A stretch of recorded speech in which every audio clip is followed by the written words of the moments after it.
Tonight we start with the economy. There's good news and bad news. The bad news is that global growth is slowing down. The good news is it's not as bad as the world feared. And the best news is that India remains the bright spot. A new assessment has come out. It's from the IMF, the International Monetary Fund. It has slashed the global growth outlook. The forecast for leading economies looks grim. The UK is among the worst performing. Their economy is shrinking. In Germany, there may be a recession, but India remains strong. The IMF has a lot to say about India.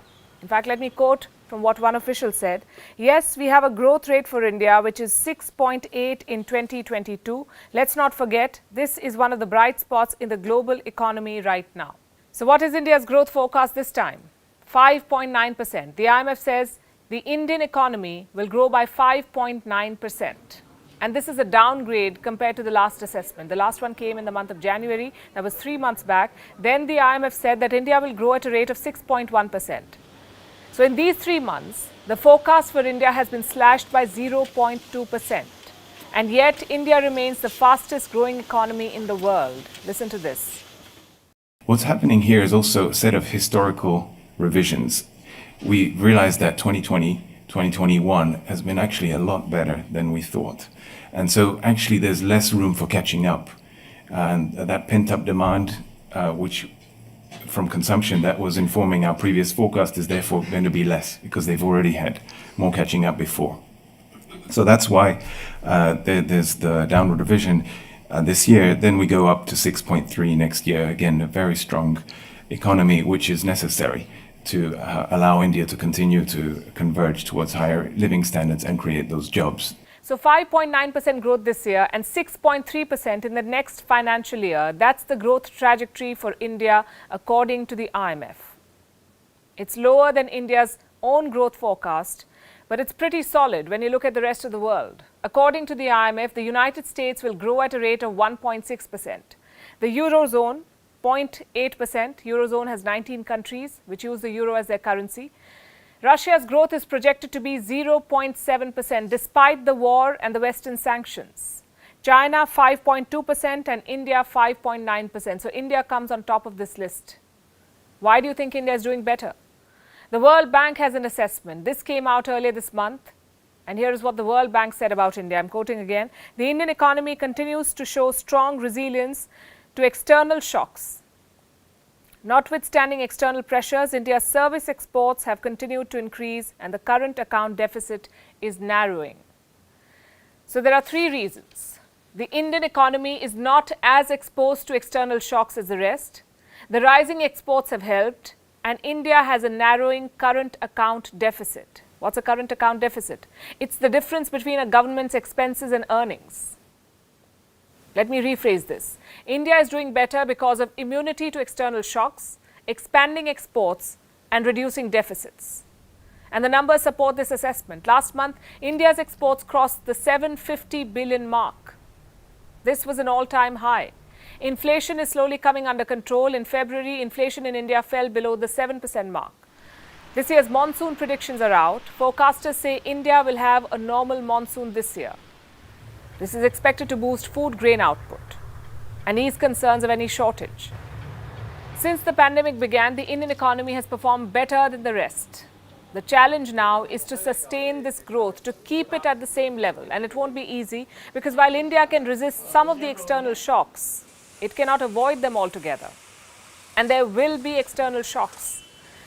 The IMF says the outlook for the world economy remains dim. We have a global slowdown in growth, not just for advanced economies, but also for emerging market and developing economies. We are in a situation where there is elevated levels of nervousness in the market. There are a number of vulnerabilities out there, and one should be very vigilant going ahead to try to make sure that the places that look weak are reinforced or buttressed or taking actions to reduce these vulnerabilities. What are these vulnerabilities? High inflation, rising interest rates, the uncertainty in the global banking sector, which was triggered by the bank failures in the US, and the war in Ukraine. It has cast a shadow on the economy. Policymakers and investors are nervous. The war is far from over, and there's a fear that it may spill over. There are growing geopolitical tensions over Ukraine, so the global economic situation remains challenging and India's policy planners have their task cut out. They must create new opportunities and contain the risks. Right now, India's finance minister is in Washington. Nirmala Sitharaman is leading a high-powered delegation and meeting top officials. Yesterday, she met with Geeta Gopinath, the deputy managing director of IMF. They discussed global economic challenges. Sitharaman also met Janet Yellen, the US Treasury Secretary, their finance minister. India is pushing for reforms of multilateral development banks, like the World Bank. Yellen has appreciated India's stance on the issue. The next few months are going to be crucial. As the world's fastest growing economy, there will be more expectations from India, and New Delhi will have to go beyond expressing opinion. It will have to come up with solutions to some of the most pressing challenges of the world today.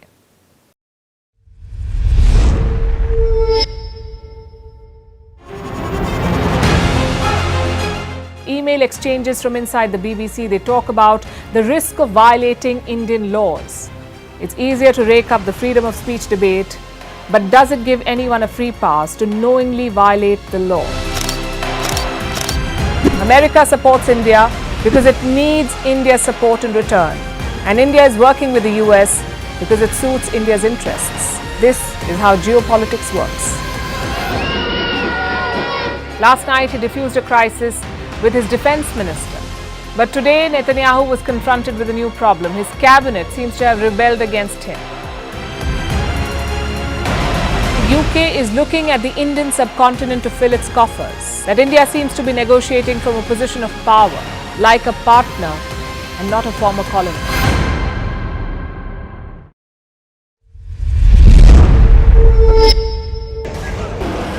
And there they go. It looks like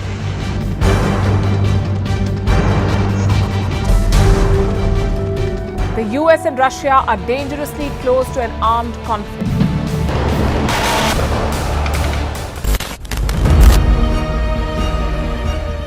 This year, 2023, New Delhi will be the capital of global diplomacy. For a country as diverse as ours, with 88% of the population illiterate, it was a very big deal to write a constitution, and that too, the world's largest. Meanwhile, if we may, here's a Republic Day gift from India for the BBC. A list of suggestions for the BBC for their upcoming documentaries. Number 1, the Kohinoor and the colonial loot. Number 2, an outdated monarchy and unhealthy obsession with the royals. Number 3, racism in 2023. We're waiting.